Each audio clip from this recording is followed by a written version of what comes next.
Hello दोस्तों, नमस्ते प्रणाम। मैं सुनीता यादव आज अपने यूट्यूब चैनल पे आप सब लोग का स्वागत करती हूँ। आज आप सब लोग के बीच में मैं छठी मैया का गीत लेके आना। आप लोग को कैसा लगे कमेंट बॉक्स में जरूर बताना। लाइक सब्सक्राइब शेयर जरूर करना और अपना प्यारा आशीर्वाद जरूर देना।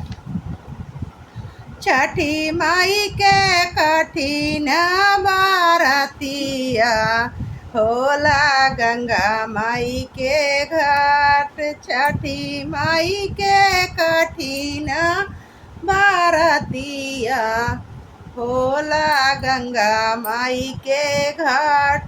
केकरा हाथे सोहेला सिंघोरावा दौरा सोहई केकरा माथ दौरा सोहई केकरा माथ।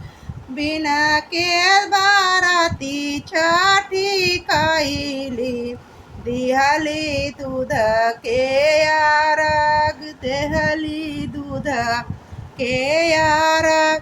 सिया हाथे सोहेला सिंघोरावा दौरा रामा जी के माथ दौरा रामा जी के माथ।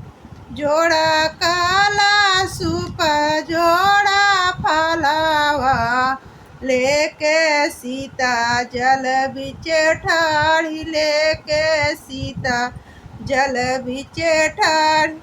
दिहली दर्शना दिहिनी दर्शना छठी हमारा सुनी नायारा हमार।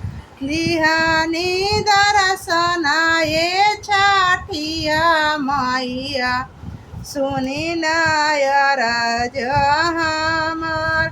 माथे कैसे नूरवाया मारा रखिया जुग जियई लाला ना हमार।